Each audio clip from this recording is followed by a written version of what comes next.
নমস্কাৰ সকলোকে। আজি সানডে বুলি আমি অকমান ফুৰিব ওলালোঁ, কিন্তু ক'ত ফুৰিব যাম আমাৰ কোনো ধৰণৰ প্লেনিং নাছিলে।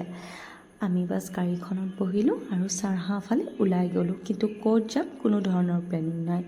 যিহেতু হিমাচলৰ ৰাস্তাবোৰ বহুত বেছি অকোৱা পকোৱা, মোৰ গা বেয়া লাগিলে আৰু মই ৰাস্তাত এনেকৈ ৰখিলোঁ।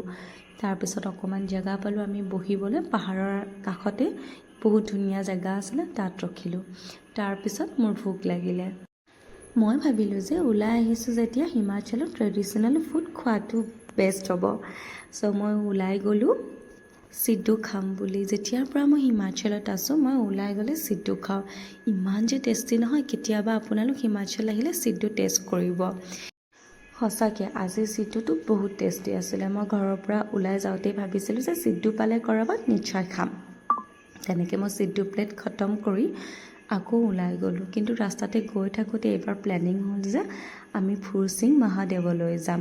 আগতেও এবাৰ আহিছোঁ, কিন্তু এই মন্দিৰটো যিমানেই আহোঁ আকৌ আহি থাকিব মন যায়। এই মন্দিৰটো বহুত বেছি পুৰণা।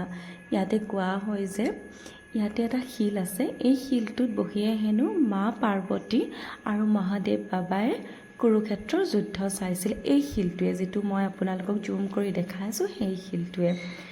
সঁচাকৈ এই মন্দিৰটোৰ পৰা ইমানেই ধুনীয়া ভিউ, আৰু মন্দিৰটোত আহিলে বেলেগ এটা শক্তি অনুভৱ কৰিব পাৰি। আজিলৈ বাই, আকৌ লগ পাম।